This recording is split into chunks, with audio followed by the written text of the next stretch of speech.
What's going on, guys? Danny Drew here. Super excited. This is an interview that I did with the Orport. So, two brothers that have been running a podcast now for about 4 or 5 years, Ronnie and Greg. Super great guys, very knowledgeable and a lot of experience. We go through so many topics on this conversation, everything from tournament experience to strategy to mindset. It's really an amazing talk. I highly recommend if you have some time to sit down with this, enjoy it. I did also record our video, so you'll know like once we go to the talk, it'll be a little bit of an adjustment there. Also, if you can't tell, we have a brand new camera, 4K, Danny Drew. Appreciate you so much and enjoy the episode. Welcome back to the Orport with the Catan brothers. I'm Ronnie. I'm Greg. And we are excited for this upcoming episode. We have a very special guest today, Dandy Drew, the current national champion. How you doing, Dandy? I'm doing great, guys. I appreciate you bringing me on. This is going to be a fun episode. The honor is all ours. We're excited to have you. So for those who don't know, Dandy Drew won the 2024 U.S. National Championship. And Drew has also been consistently like top 10 on Colonist. Many times even ranked number 1 at the end of the season. Is that right? That's it, man. Yeah, it's been a path of I like to try to like be as dominant across all the arenas that I can, but as you guys know, it's a journey, right? Like it takes a lot. That's very impressive. Yeah, I mean, to be the U.S. champion in person, to be doing it on Colonist. You're very well-rounded. You're a tremendous player. I haven't had the pleasure of having a game with you, at least not one that I know it was you in. So I look forward to that in the future. But, yeah. What's your secret? Man, well, I know that's a loaded question. There's a lot, and I think this is what makes the game so fascinating to me, right? It's not like in chess, for instance, you have all this bot support and essentially there's kind of the stockfish, but Catan has so many different facets to it where, the social element can swing the game, your analytical abilities, your abilities to communicate. So I think for me, part of it is just the drive that I have. When I get into something, I get just like obsessed with it. And, I like winning. So there's kind of that. And then there's definitely the social element, which I think gives me a massive edge. Definitely more when you're incorporating things like voice chat. Text chat, not so much. I think that's more of a simplistic game. But I definitely think it's the social element, and then just my drive to succeed has been a big element. So when did you start playing Catan? When did you find out about the game? Yeah, it's interesting. I first played back in like 2016 at a friend's house. It was just a house party, and they brought the game out. Got my butt whooped. And then I didn't play the game until about 5 years later in 2021. So this was kind of like post-COVID a little bit. And it's just a situation. I got invited over to a game night, got my, butt whooped again. And at that point I was like, okay, I'm not going to let that happen. So like anyone else, you go online, Catan strategy, find Delighted, of course, and that rabbit hole just kind of got me hooked, started playing on CU, and one thing led to another. And all of a sudden you're here. So, all right, pick for you. Yeah, exactly. But I just got the bug. I just got curious and wanted to beat my friends, and all of a sudden you're U.S. champion. So little small steps can go a long way if you keep with it. What was it that when was it that you kind of realized like, wow, I actually have some talent in this, like I'm performing well? Was it just like steady increase, or you kind of realized like, oh, I actually have maybe like a talent for this? It comes in like levels, because when I first got into CU, everyone's going for the Grandmaster title, which just seems so important, as coming as a chess player. It's like, oh, if I can become a Grandmaster. I think I did that in like a couple weeks, which, okay, that seemed kind of cool. And then you go over to the Discords and you start playing like really good players. And I realized like I had some good competencies socially with those players, but I was just kind of like being outplayed in very small ways. So it kind of came in stages. Like I realized I was good on one level, and then, you graduate to another level. But I'd say probably about 6 months in, after kind of really testing my skills, I kind of found like my own groove that was working for me within some of the top player circles. So let me ask you this. Would you go to strategy, or are you just so, adaptable based on the board and who you're playing against? It really depends on the arena. I mean, if I'm playing over the board against newer players, or let's say your qualifier players, development cards are going to be usually the way to go. But if I'm playing against really good players, some of the top level talent, you've got to be adaptable. You got to find your niche on the board and kind of carve out an advantage that way. So it just depends. I've had enough experience now where I can usually find some kind of setup or some way to play the game and be competitive. But yeah, I just say being adaptable and reading the situation at this point. So going off of that, how important do you think a strong setup is, or do you think you can kind of win with any setup? Yeah, so I've, that's I've seen you pull off some pretty amazing wins with some pretty subpar setups. yeah. Well, So this is the thing where I think originally when you guys first started the channel, this was back in like 2020, right? 5 years ago. There was kind of a certain understood meta that development cards and OWS was like the forming strategy. But now we're seeing a meta where communication is becoming king. And essentially players can trade their way into all sorts of advantages. So I hate, I've been talking a lot about this game over the last year, which was my finals at USA Nationals. But I took a very unorthodox setup on the premise that I was going to trade my way into an advantage because I had a rare resource. I feel like that's a meta that's only been explored over the last couple years with, how the way the scenes progressed versus I think before it was a lot more independent, right? People would just kind of have their little silo of their setup and, it's like whoever gets to the finish line first versus like I'm playing a little bit more of a holistic game, if that makes sense. So No, it totally makes sense. And actually I've been criticized for my sort of inability to adapt to that, yeah. trading friendly, collaborative Catan that you're speaking of. I was always of the mindset that if I have the strongest setup, my setup should dominate the others, and I can just get to 10. But clearly, that's not always the way, and probably more often it's not the way. If you have people that are doing your method and trading more and gaining an advantage that way. It's interesting because I just competed at Worlds back in April, so that was about 3 months ago. And one of the things you'll realize when you start playing, you playing over the board with players from other countries is there's just different methodologies, different metas, right? So a lot of European players will play a very independent, less trading, less balancing, almost kind of like anti-table talk game, which kind of like goes into what you were saying there as far as like, just let the best setup ideally roll its way into success. But that's just not the way I play. It's not the way I learned to play anyways. So, but yeah, there's that's kind of the thing is there's a lot of different styles that are being explored and that make this game interesting. yeah, so one thing I noticed that I feel like it's different between the way you two play is Mhm. Ronnie a lot of times is trying to basically stop all trading. If two people are trying to make a trade, Ronnie's going to try to shut that down. While I feel like you're open to trades as long as you're kind of you want trading to be happening as long as you're getting the bulk of the trades.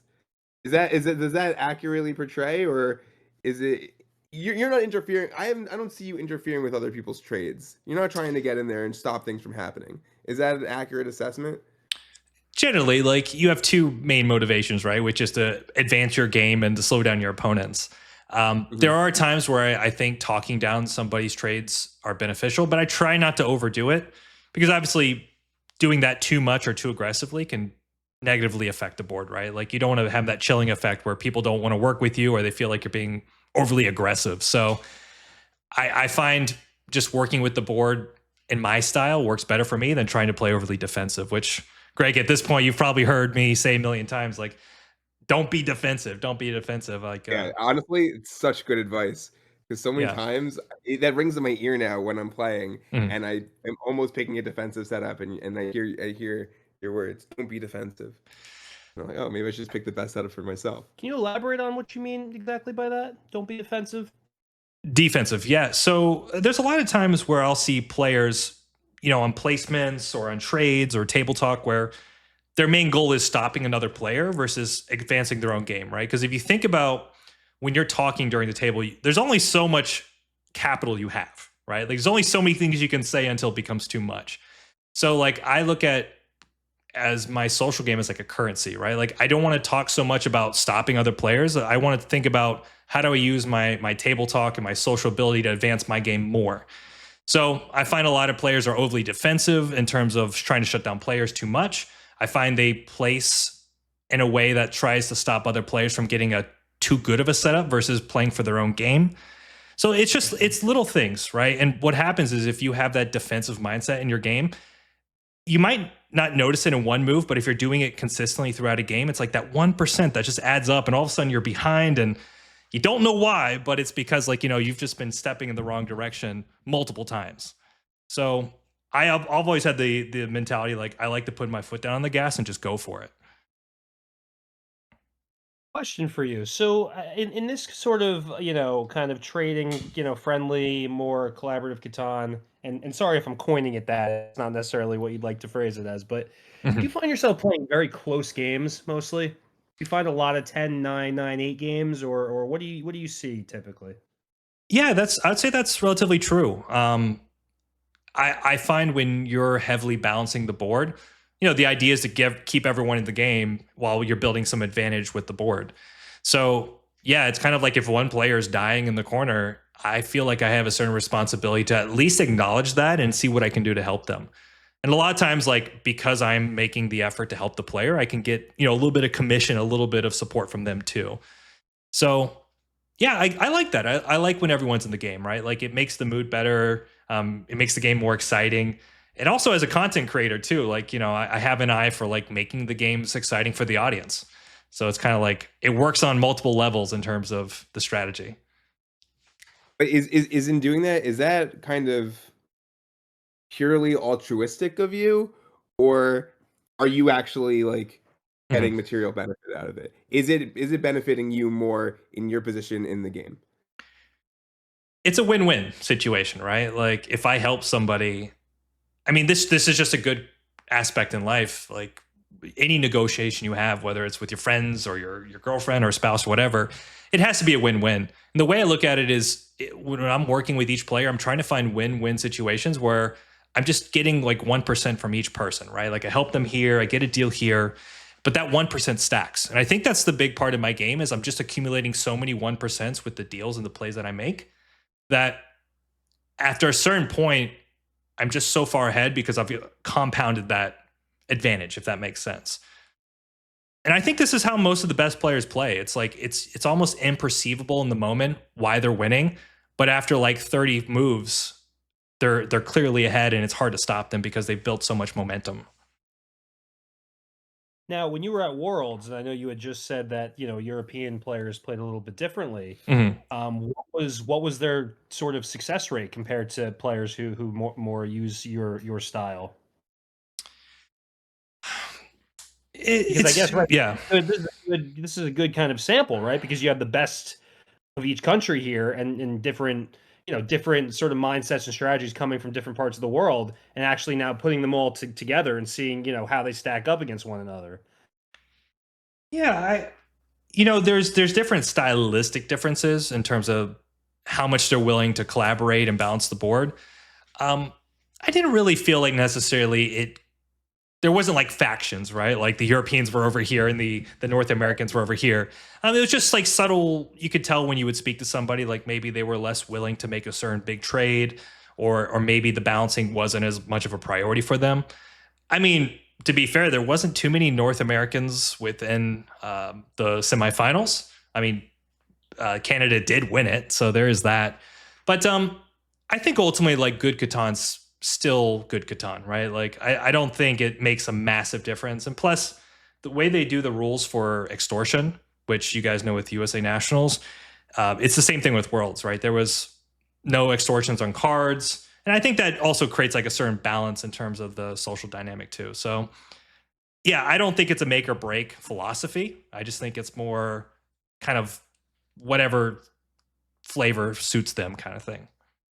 I have two follow-up questions to that. One is sort of off topic, one is on topic. So I'll do the on topic one first, but I do want to get back to my off topic question. Sure, sure. Average, and maybe you have the math, maybe you have the data, I don't know if you do, but how many trades do you think you're making per game? I don't know the exact. So there is a chart which I'm happy to send to you guys, where somebody was tracking all the plus and minuses of every resource on the USA National Finals. And I don't know if you remember my setup, but it was wood, wheat, and sheep. No ore, no brick. I traded for 8 ore that game, which was like, insane for that setup, and then 5 brick. So I don't know how many trades I do on average, but I know they're very targeted trades. Let's put it that way. Mm-hmm. Interesting. Yeah, that's an interesting And question. I'd love to know that information. yeah, because I find myself, obviously when you're playing on Colonists, you can see all that, right? Mhm. I maybe am making 1 to 2 trades a game, and I feel like that's probably a low number. Probably, but there also could be, maybe the way you build your setup. So, for instance, something I do is I go for an early city in a lot of cases. And one of the reasons for that is because I can accumulate more cards than I can trade out. Versus, like, if you don't prioritize early city, you don't have as many cards to wheel and deal as I do. Right. So, just thinking about, like, philosophically, that's my approach in terms of I don't buy as many devs. I go for the early city and then work the production angle from there. Interesting. Yeah. My off-topic follow-up question was, what is your actual personal opinion on the no extortion rules that Extortion they have ban. at tournaments? Oh, I love it. I love it. Your opinion on extortion in general in Colonist. Yeah, well, I do YouTube, right? So I've had a little bit of a sway over the last 2 years of kind of contributing to the ranked meta. And I do think part of that, like Dylan and myself have definitely contributed to the whole non-blocks, non-steals, extortion meta to the point where I'm kind of over it. And, you play USA Nationals, you got to play with that rule set. I just enjoy it. It's a different style of game. It's something we've incorporated in some of the recent tournaments. Like we have a tournament server called CPI, and we started to implement the extortion rules, and games were great online as well. So yeah, at this point, I'd love to keep experimenting with it, but who knows? Maybe in a year from now, we might be like, well, we want to go back to extortions, but I'm happy either way, right? Catan's Catan to me. Yeah, actually, I like that mentality. Like, I'm happy to play, Yeah, with it, without it. But to me, and we talked about this on the last, episode of our podcast.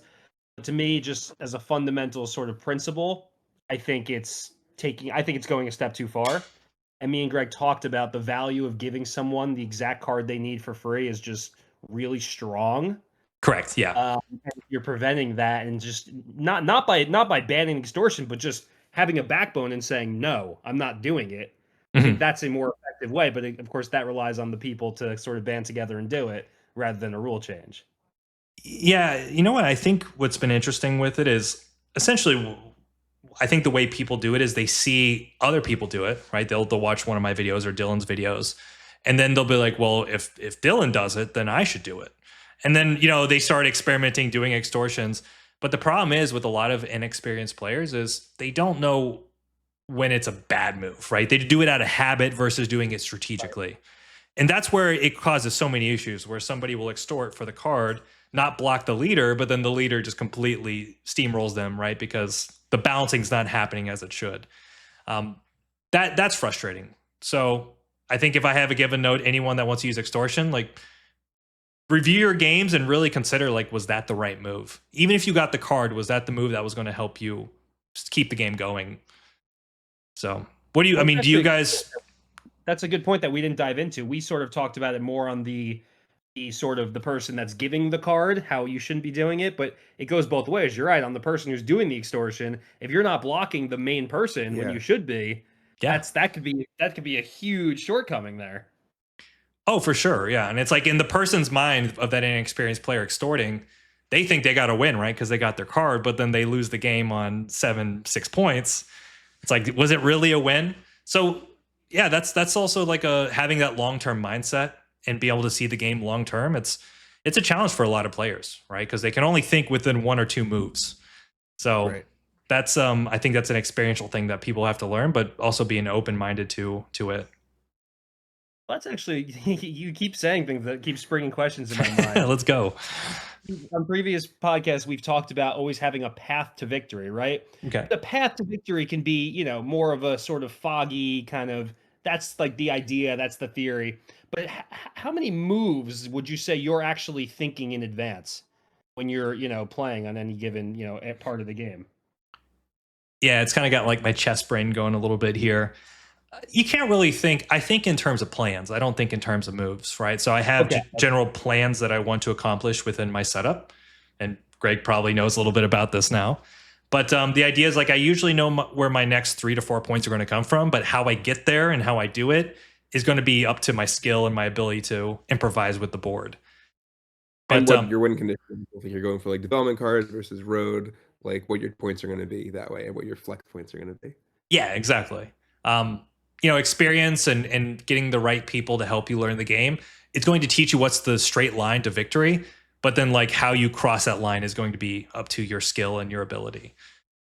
And that's something players do really well. It's like they know the straightest line to victory and they know the most optimal way to, traverse that line.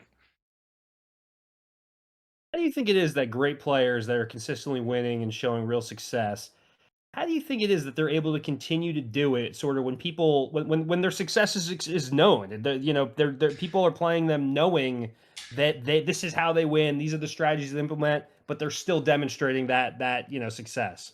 It's hard, man. This is one thing I've struggled with. Um, because not only have I been kind of built a reputation as a tournament player, but then the content creator side of it has come out, and it's definitely a frustration. I find at the end of the day, once people get into a groove of a game, they still want to play an optimal game, right? I do think reputation plays a part, but at the end of the day, like once people set into the position and the moves start happening, very few people just play purely on rep. You do run to it sometimes. I mean, especially I've seen Probably it. more so earlier in the games, I would think. Like if it's kind of maybe could go either way, where a block should go or whatever. Yeah, Yeah. exactly. If they don't know who to block, they're going to block the devil that they know than versus the one they don't. But Right. my experience is generally like people will definitely be aware of good players, but once the game gets going, they're just in the moment, right? They're playing the moment, and very few players are aware enough to kind of like metagame out of that moment. So Well, that's good. That's kind of the answer I was kind of probably hoping for. So I'm glad that that's how it shakes out because nothing is worse than being played for your reputation and not your actual position in the game. But do you think that you have like an ability to talk people out of maybe reputation blocking you? Like, do you have like a wordsmith ability to be like to to deflect that reputation block even early in the game? it's interesting because I had to do a lot of experimentation with this once I started to build a channel and I was playing in some of the tournaments.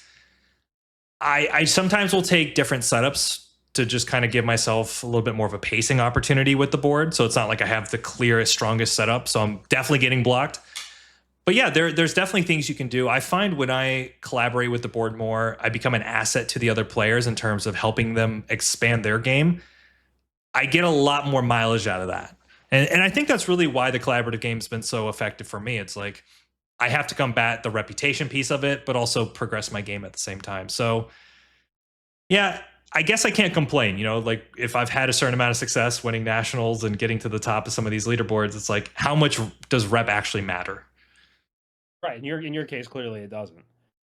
So No, yeah. here's my next question. Walk me kind of through. If me and you were playing, we've never played a game. So if me and you were playing for the first time and I didn't know who you were, how would you sort of come across to me that you are this collaborative sort of everyone eats, sort of player? Like how do you get that message across to your opponents? I think it's just setting the right frame of saying, if there's anything you need, like I'm very vocal in that way where it's like I'll let people know like I'm here to like help them if they're stuck or if there's trades they need. I'll also kind of point out very subtly like what are people's general objectives and say like, hey, I'm going to have a bunch of wheat. If you need any trades, it's really just keeping the communication flowing. I found a good strategy for me is when I go to a tournament, whether it's nationals or a qualifier, I'm usually striking up conversation from the moment I get there. So Yeah, like, that's how I with myself doing as well. Yeah. yeah, and it's not because I want to manipulate people necessarily. It's more just like setting the good social tone where it's like, hey, I'm somebody you can speak to and somebody you can work with. That matters a lot. And I think that's the big piece of it is like I'm kind of like capturing the social experience with those players before the game even starts. So once we get moving and I'm like really thinking about how can I help them, it's like there's been so much trust and credibility from the beginning stages of that game. So it comes across as genuine. Well, it is. But- It is. Like Yeah. I think for me to progress my game, I have to be conscious of the other players' games. So when you're making these trades that are clearly benefiting like other people, how Mhm. much are you weighing the one-to-one benefit like win-loss in the trade? Like are you always getting a better deal? Are you getting a worse deal? Are they even? You know, this is Like, how do tricky. you do this kind of calculus? I'm clearly biased in it, right? Yeah. There's kind of a philosophy where I don't want to push every, and I kind of mentioned this when I was doing my review for the finals. I don't want to necessarily push everyone for everything they got every time. Um, I think it's more important that I can get momentum of trading and momentum of deals, right? So like you got to use your judgment on this and kind of know your tolerances. Some players will try to get as much as they can, 3-for-1 every turn just to help that other person action. I'd rather find a way to get 5 to 6 deals a game with the player and keep that trading momentum going. So yes, I want to find good trades, but I don't want the player ever to feel exploited in that process. Does that make sense? Yeah, but I mean, I'm sure everyone who plays Catan has been in the experience where they're trying to make this trade happen. It doesn't feel like a good enough trade for them. So they're like, even though they might not necessarily need one more card, they're like, hey, throw me one more card. Throw me something else to make this trade feel better for me, Mhm. even though it might not necessarily actually be. I mean, every card's important, but it might not actually like be the card that makes you actionable. It's just an extra card. Is that something you do? Like you're like, oh, I just need one more card. I don't care what it is to make this trade better. Yeah. Or Yeah. So yeah. sometimes I'll just gather cards, right? So be like, hey, any 2 Mhm. cards. Like that's something that I've always had experience with. Like one of my most successful things is greed trades, right? So, you know, What whether trade? it's greed. Greed trades. Okay. So either giving away multiple cards to get a deal done, or pushing it the other way around and essentially trying to get the person to give up an extra card or something that they don't need. But yeah, I think the thing is for me getting cards in my hand, like if I get that extra card, I look at that as more trading opportunities. So like I might get a card that's not necessarily good for me, but I might know it's good for the other player sitting across the table and maybe I can shift it to them. So yeah, I'm really thinking about my trading economy throughout the entire game and not just simply like, hey, I got an extra wood. It's, you know, like you got to think about the bigger picture of how does that card play? Because to me, every card on the table is in play for everyone. Then it's up to your Right. creativity and how that card gets used and traded and, you know, deal made. So when you're sort of post setup, right? We haven't had the first dice roll yet, but post setup, are you really analyzing everyone's setup to identify, okay, this person needs this person's going to need this. I know if I can get this resource, if I have this resource, I'm targeting this person for trades. Like, are you taking that all in right from the get, like immediately? Yeah, yeah. I mean, that's the best part of the game. Um, I think the mindset is like you're kind of playing everyone's game at the same time. So then, like, if you know their game plans, you know their objectives, then you're going to know what trades and which deals are favorable to them. And then at that point, it's like, how do you socially savvy your way into the conversation and make those deals happen? But yeah, I mean, I could tell you if I look at anyone's position and their competitors, what's the general dynamic? More often than not, I'll generally know like who's going to get army, who's going to get road, who's going to be your trading partners. Like to me, these are just quintessential elements of like a competitive Catan game.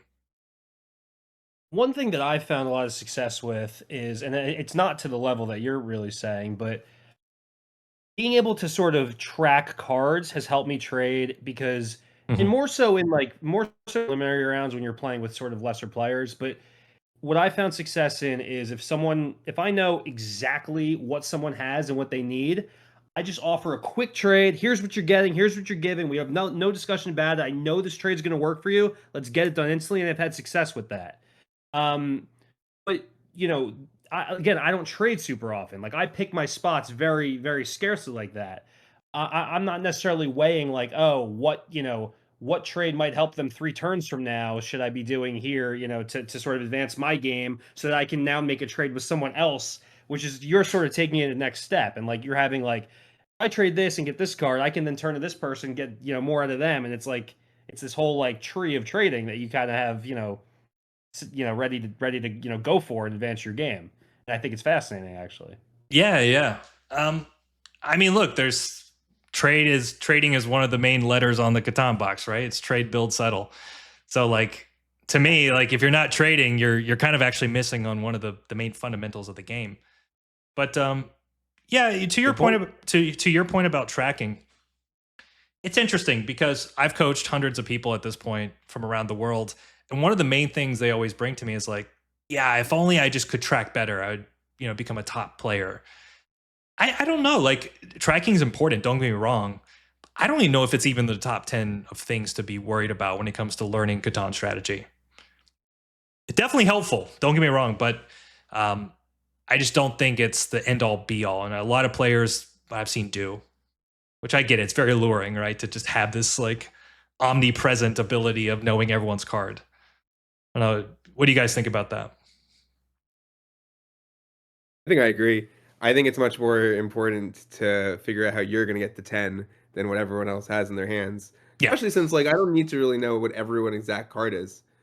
If I have a Monopoly or a Knight, sure, it's pretty helpful to know what's in most people's hands and when I'm looking for trades. But more generally, just kind of remembering the last 3 dice rolls is going to give you enough information about what is in most people's hands yeah, alone. Like you don't need to remember every single card. And when you're so sort of openly trading and those that stuff gets just divulged anyway. Like you just people say what's in their hands when you're talking trades. So exactly. if you're Yeah, not yeah. best tracker, but you're constantly talking to people, making trades, and talking about what's in your hands, you just get it that way anyway. So I think I agree with you for sure. I don't think it's that. I mean, that's not going to be the difference between winning and losing. Absolutely not. Yeah. I do think there's some in-game situations where it definitely matters to know essentially how people are going to get their final 1 or 2 points. But just fascinating to me. Like I hear about that all the time. But yeah, to your point, like when you're having these conversations in game, a lot of times people will tell you what they need, right? And then you can deduce, they have 4 cards in hand and they're trying to do an ore for a brick to settle. It's like, well, the rest of the resources essentially. So yeah, I find that's very interesting. I think I solve so many of my problems through my social game. Well, and I always said from the start that that was why I loved Catan, and that was what drew me to it, so much was Me that it too. was this really, sort of. Well, I always called this adversarial sort of game, Yeah. but it's not. I mean, you're introduced in this collaborative way, so really, it's more just this, diplomacy that you're really, Mhm. invoking, and that was why it drew me from the start. Was you really are 4 players, but you're all sharing common space and a common board, and like you have to use each other to try and get to 10. It's And that's tough why I though. love the game in the first place. Yeah. But yeah, 100%, absolutely. Yeah, it's Drew, is there ever a point? Oh, sorry, but is there ever a point where the diplomacy ends in a game, or are you going till like the last dice roll? Are you're talking and chatting and making these trades, or is it like my setup is basically it's exploding? I'm all set to go. I don't really need these other players. yeah, I mean, in a runaway situation where it's like you versus the board, fair enough. Like you're probably not getting trades against good players. But I rarely turn off the idea of like it's funny to me that Colonist even has this ability to turn off like what is it called? When you can turn people's trades off and be like, I'm not trading with you anymore. Yeah, the embargo. Yeah, it's like why? I think it's more just to make like a general statement because Yeah, yeah. it doesn't have any practical purpose. Like sometimes there are just good trades that you should take in those situations in the end game. So yeah, I usually don't like to push away players if because you never know, like there might be some juicy trades that you just have to take the risk. But yeah, Yeah. yeah, I guess to your point, Greg, I mean, does that answer your question or Yeah, it does. okay? Like you're slinging deals all game long. Yeah, yeah. And I think that's one thing some players don't do enough is they don't take risk. It's like sometimes you have to trade with the player in first, which I feel like there's just a meta of like you don't do that. But if the trade's good for you and it's going to help accelerate your game on some level, you should at least consider it. Do you ever do anything that doesn't move your game forward? like just to help, Just for goodwill. just for goodwill, or just to build relationships? But you can make the case that moves your game forward, Yeah, then, I right? guess. That's kind of the interesting philosophical debate. It's like, okay, I'm not getting points on the board, but if I'm building a relationship with somebody that could be beneficial down the road, maybe I will get points on the board. I think so. Yeah, I think if like, for instance, like if a player has a ton of ore and I'm lacking it, that could be somebody I might want to build a trade relationship with, as an example, or take care of and get some kind of future deal. So yeah. I mean, you should definitely be aware of those situations. Right. It just seems to me when I'm trying to build goodwill, Hmm. like I'll be making trades that maybe I wouldn't like. Maybe they're not the best trades for me, but I'm trying to build goodwill with someone. In the end of the day, like we're all trying to win this game, and at some point, that goodwill doesn't really mean anything anymore. Like my position will be such that I'm still the block. I'm still not going to be getting the equal trade that someone else might be getting, Yeah, even though I've put all this effort into building this goodwill all game long. I think it comes in stages for me. Like, like I'll trade very aggressively early on to get my position up and running. So that way, when I get into the middle game, I'm competitive and I have a certain amount of production and flexibility, so I can do my own thing. But then I might slow that down as the game goes on, just depending on how the vibe is. So yeah, I find like I'm a lot more aggressive on the goodwill side earlier in the game, because the consequence of like giving somebody any kind of big trade is much less. Right? We can recover from an early big trade versus like if you're trading big in the end game, you're taking a bigger risk, I think. Interesting. Very interesting. Do you always try to like pace behind other players? Because I noticed like if you take an early lead, not just you necessarily, but general you, like you front running is so hard. You get slammed down by knights. Yeah. People work like playing 3v1 is so hard. Do you ever find yourselves in those situations, or you're always trying to basically avoid a 3v1, try to fly just slightly under the radar to avoid that situation, or do you like find yourself in it sometimes, often, not often? It depends. So if I'm playing against really, really good players, like Major League Catan players, then I'm pacing with the board more. Instead of dropping the city, maybe I'm buying a development card or something. But if I'm playing ranked, I don't mind pacing ahead because their ability to collaborate as a unit is much less. And same thing if I'm playing at a qualifier against like okay to good players. I'm willing to pace ahead because I just don't think they're going to work together well enough to take me down. Hmm. So you got to be aware of like your arena, what's the tolerances within that arena. Hmm. Very good answer. Yeah.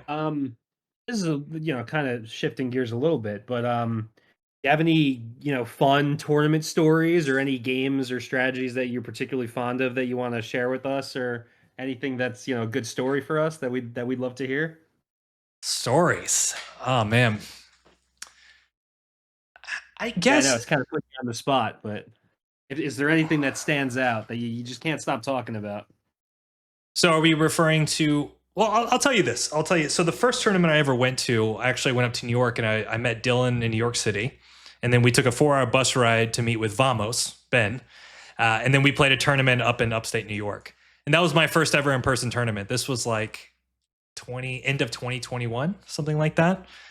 So like here I am meeting Dylan, kind of a little starstruck because I've been learning from him for months. We all dominate. It's like a 16-person qualifier. I get to the final table with it was DJ, DJ, myself, Ben, and Dylan, which is just like that's a great final table, especially for this little tournament. I took a really nice OWS setup and I just pulled I think like 8 nights in a row. And guys, that tournament was brutal, but what came out of that tournament was actually like a motivation to try other setups. And out of that, I started experimenting with Road. I'm like, well, I'm never going to play OWS again because it sucks. And I really got very versed with the Road game. So it's like in that moment, that was like a very painful losing experience. But in a way, like I needed that to expand my game and not be so reliant on one strategy. And I always think about Right. that moment because it's like that loss pretty much set my whole Catan career up to get me to where I am today. Yeah, it's a good, and it kind of blends in right with where I started, which was I asked you like if you have a certain strategy, if there's something you like to go to. and you were like, no, you got to adapt based on your, arena, your opponents, the board, all of that. And it seems like that moment in time really shaped that way of thinking for you. It definitely did, and I think it also showed kind of the brutal side of the game too, where you could play amazingly, which I thought I played great, but then you get a little unlucky, and that's just part of the game, right? I mean, um, honestly, there's never been a loss that was more painful than that first tournament loss. Even losing at Worlds on the semifinals, like I was one night away or whatever. Um, I think I needed that first loss to kind of say like, hey, this is just part of the process. It's part of the journey. So that's interesting. Yeah. It's a game of dice. At the end of the Yeah, day, it's a game of dice. it is. It Well, is. that's ultimately why I love the game, because I always say, like, if I Yeah, yeah. just played chess, which is just a game of skill over and over again, like the better player is gonna win and the worst player is gonna lose, and it's gonna be the same thing over and over again. But Catan has that element of luck. Hmm. You can go against, the Dylans or the Drews of the world that are these elite players, but you can pull it out, here and there. You can. It's Yeah. anyone's game when you're really playing amongst those elite. But you have to get to that point, right? And that's what we're all trying to do here. You know, I had somebody ask me. This was somebody at like a qualifier up in Ohio recently. Like, how do I beat you? And I was like, pretty much, the longer the game goes on, the better chance I have of winning, right? Because I'm going to stack so many advantages if I keep the game going that you need to beat me fast.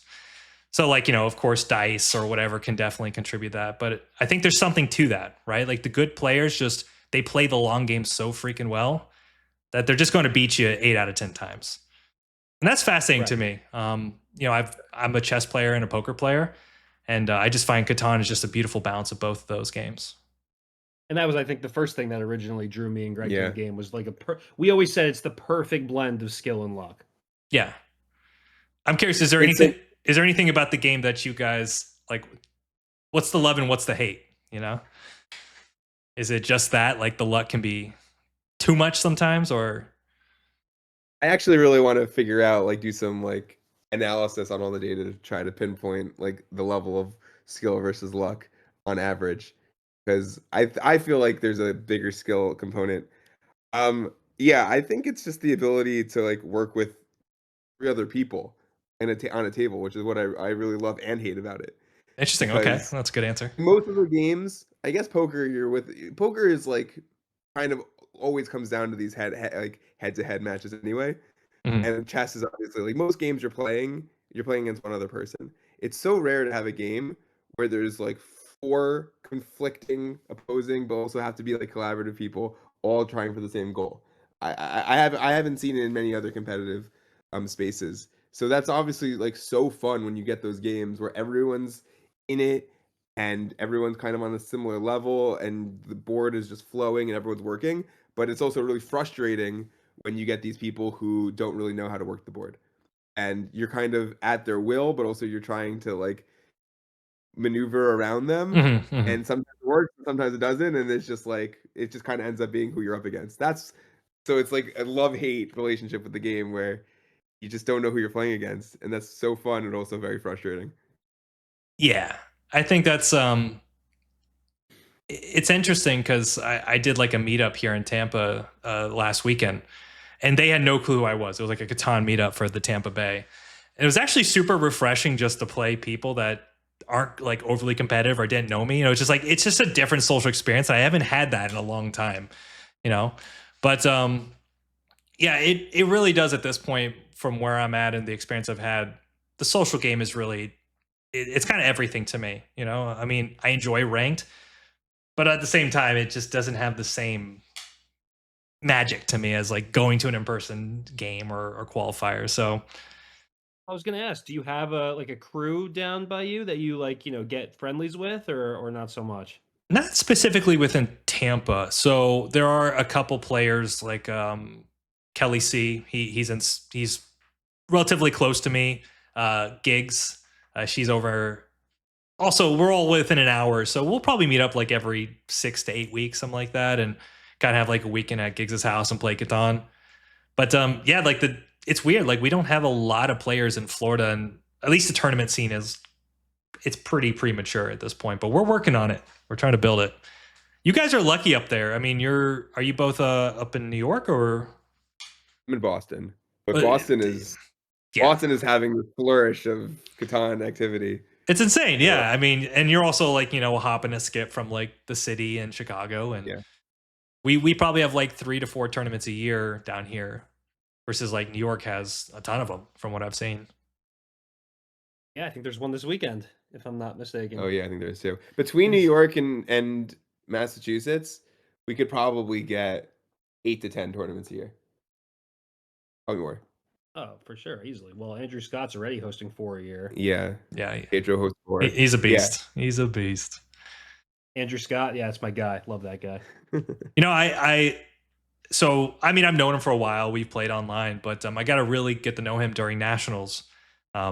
Just amazing guy, really. Like he was kind of it's kind of weird to say, but we were kind of like each other's rock. In between rounds, we were checking in with each other and just making sure, like, hey, how you doing? And we both ended up getting to the semis that year, so that was great. That's the thing, Yeah. Shout out Big Red for sure, man. But this is this is the fun thing is like you get into the scene, you meet all these great people. Anyone that's thinking about playing at a qualifier or trying to get to their national tournament, it's so worth it. I mean, just the social aspect makes it a ton of fun. So I remember our first tournament, we were at Philly, Mhm. and that was such a magical experience. Like every game was such a rush, and that was 4 games. That was a lot of Catan. Prelims with Wow, 4 games. Yeah. 4 that's games. We played 2 days of it, so we played like 10 games of Catan. Was that 2017 or 2018 or even earlier? Probably 2019. Oh, okay. No, 2018. It was probably I think 2018. 2018. Yeah. You That know was the what? first time we went. I love the fact that you guys have been around the scene for a minute. I mean, I'd be curious to know like how has it changed, because you've pretty much seen a massive much. evolution. Yeah, it's really crazy. Like you've even seen like the beginning stages when Dylan started his channel and how that evolved. So I'd be kind of curious to know like what's the evolution from your perspective. Well, I think it's interesting, right? So you're someone who kind of, got introduced to Catan, but then like was like, I want to learn this game, get better at it, and actually studied and watch YouTube videos. Like our experience is very different. Like Yeah. we've been playing Catan with our family for our whole lives. So I didn't need like a crash course on like getting used to it or like learning the game. Like all of our like, ways of the game are pretty like authentically like, created. But that could also be potentially a drawback. Like I don't there may be things we're missing in just like our friendlies or our family games that obviously now we've implemented that we've gone to so many tournaments, but the differences in our sort of upbringings with Catan, is very interesting to me. I think something I noticed is when we started out, there was a clear divide between kind of like old school players and new school players. Old school players were just like kind of people in just the general board game scene. They would go to board game conventions, and like maybe Catan was a preferred game that they would play. And they were pretty rigid in their strategy, like just kind of like the intuitive way to play that most people when they first start playing would play. But it was these new players who were like basically specifically interested in Catan, that you would see at all these tournaments, who were like adapting and trying out new things and using more like table talk as a strategy, to maneuver the board. That was like a new thing. And even at our first nationals, that was kind of a divide between like East Coast and like Central players. Was they were more like in like the heart of the country, they were more of these like old school, just By like the book. by the book players. And like I think some New York players kind of got in trouble a couple times for just being too aggressive. Yeah. So it's definitely changed now, where a lot of new players are like they're in these online scenes, they're playing constantly, they're very interested in Catan above other games, and they're adapting and growing and trying out new strategies. It's very different than just like the traditional strategies that you used to see back in the day.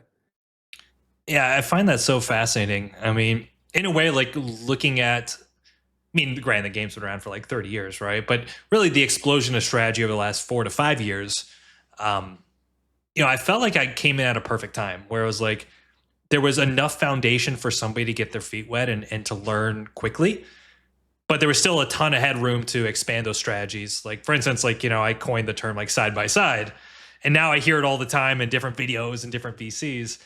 But this is like the evolution of the game. I feel like it's evolving. What is side by sides? Oh, it's great. it's the winning. I'll describe it, and you can tell me if I did it right. All right, here we go. You're going for a road strategy. you can basically set up your settlements, your 2 starting settlements, so that they're 2 roads or even 3 roads away.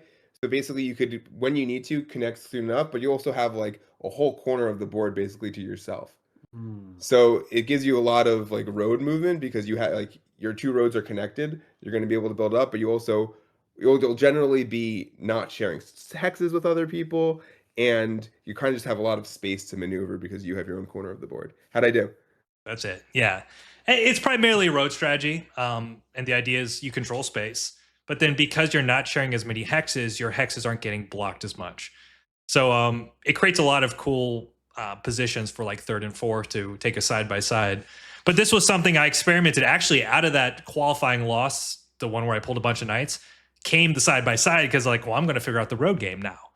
So yeah, I just think the scene's in a really cool place over the last couple of years where so many things are being tested now and experimented with versus, I think when I first saw Dylan's channel, it felt like OWS was the only answer, and I just don't see that's the case anymore. Yeah, Yeah. it's fascinating. I think the next stage is we need some data. We need big scale data. We need to really analyze And it's out there too. strategy. I mean, it would be amazing if Yeah. colonists could just like open up all the data and figure out like what strategies are winning the most, or it's going to come, I think. And we're finding Yeah. little glimpses of it. Like, I don't know if you ever saw Raymond's analytics video. I haven't. Catanalytics, he called it. Oh, you got to watch it. It's Oh, yeah, that sounds fantastic. well, I mean, Rayman's also just one of the goats, but essentially he looked at I think 400 plus competitive games, and there was a ton of information insights that came out of that, like blocking spots, which hexes, which resources get blocked the most. I think there was essentially like 15 to 16 different dimensions of statistics that they were looking at. That stuff fascinates me, and I think there's a huge opportunity, like you said, Greg, to start to dive into the numbers a bit. Yeah. Yeah, that'd be really interesting to learn all that stuff. Yeah. But I think again, right? Like just because data shows one thing, that's not the end all be all. Like you can manipulate that data by being a good trader, right? By doing the things that you're saying gives you competitive advantages. So This is an interesting piece. It's like what I've noticed is there's players that are really good at like rank Catan, this very kind of like optimized version of the game. But when you get a really strong social player, it's almost like they change what's considered optimal because their social presence is so strong. And I think that's what people are trying to figure out is like, how do you play that optimal, play your cards right, versus how do you optimize the social game? And I feel like there's an interesting combination that very few players understand. So, how much do you think Catan has room to grow? Like, do you think it's getting to being a figured out game, or we're just getting started? I'd be an idiot to say it's figured out. No. I think there's a lot of room to grow. Socially, there's a lot of room to grow in terms of bringing a new talent. I think the scene can grow in terms of its prize pool and the events it's hosting. Yeah, I think there's a ton of room.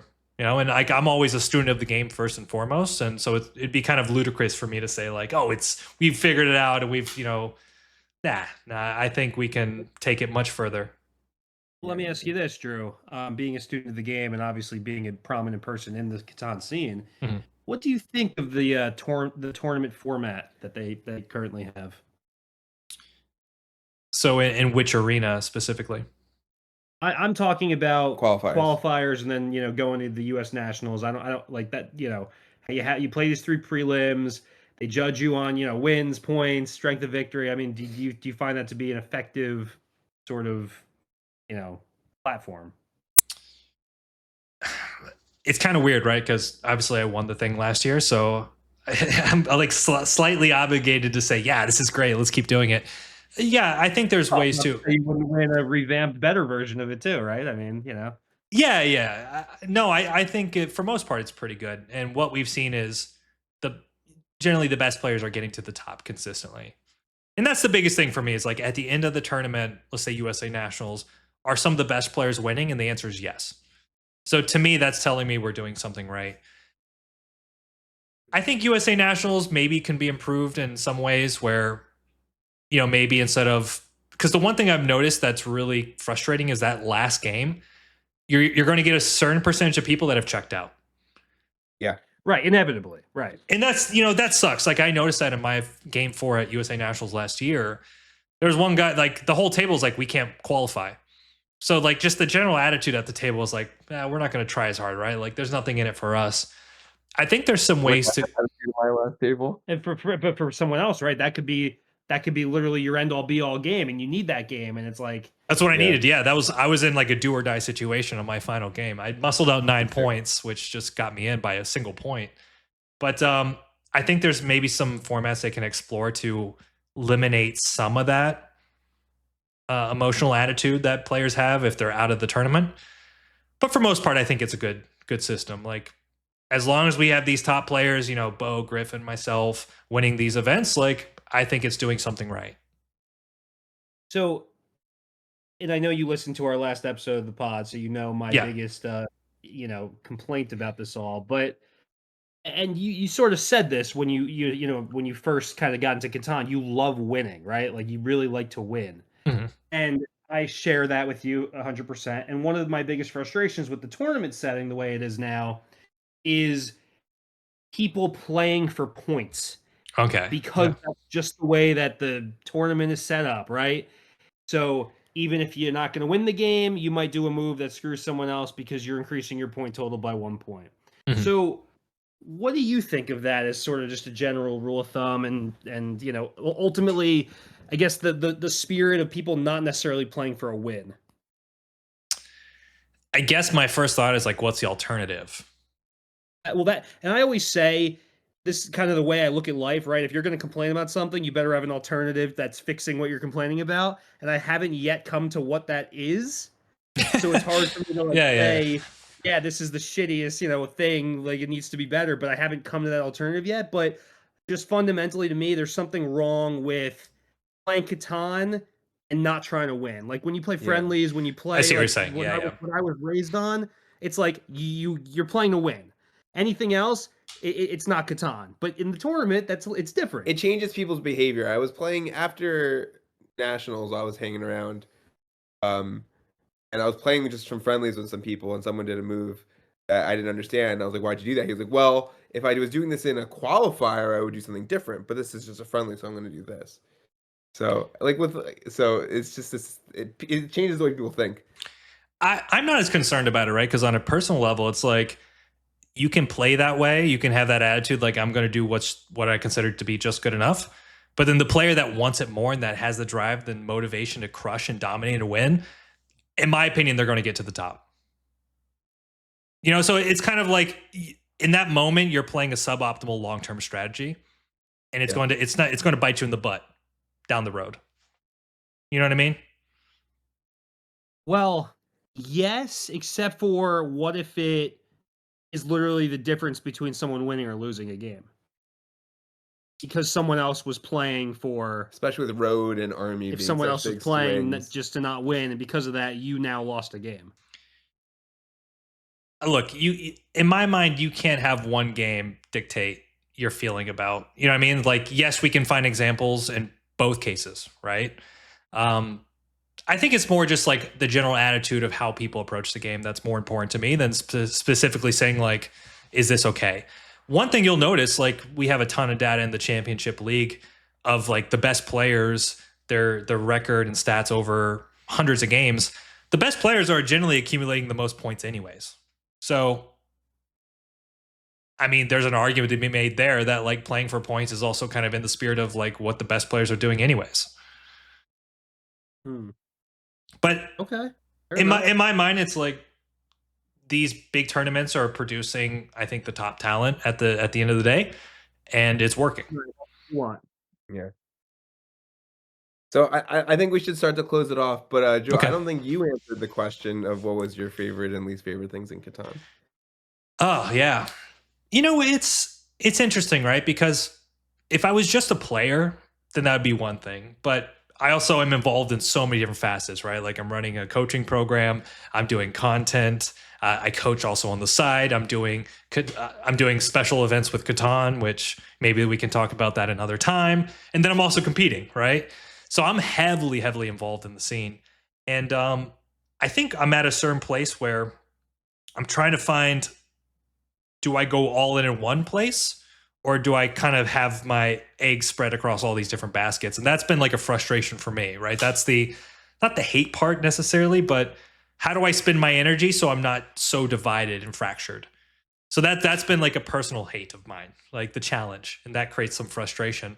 But at the end of the day, like I love the game. I love the community and what it provides, and I think I have a real competency at it. So it's like to me, I get to do something that I'm good at, and also get the benefit of being part of a great community. So you take the good with the bad, guys. That's it. That's great. In your personal life, are you just like the Catan guy? You mean like, is that the only Like thing I at do? work or like just like generally like in your family or whatever? Like does people like, oh yeah, that guy is like he's the Catan guy.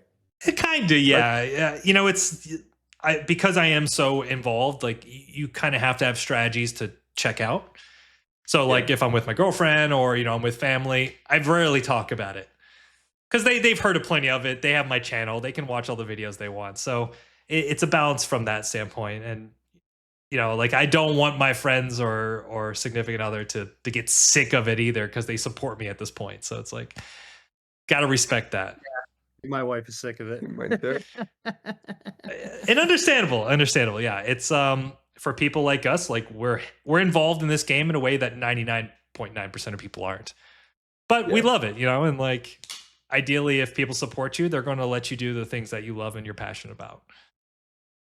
Yeah. Yeah. Well, we truly appreciate you coming on with us and giving us some of your energy and time. This was fantastic to get your point of view on these things. Yeah, a lot of very interesting ideas that I hope Um, people really take to heart in their Catan strategy. and again, for the people listening, like you're hearing it here from someone who is a national champion, who is a coach, who is a content creator, really gives you so many different angles. And I know you said it may be a frustration for you, but as the person on the other end, hearing your wide array of viewpoints and interests, it's fascinating for us. So we're happy that you are so that you're so in so many different angles, can give us so many different point of views to help us. Oh, beautiful cat. So sorry. To help us really learn from you, and that's Yeah. ultimately that's what we're all doing, is trying to get better at the game. Yeah, So thank you Yeah. for your time. Yeah, I Thank you for appreciate all I the appreciate it. community. No, of course. It's really And great talking to you. I think what you guys are doing here, I wish there was more.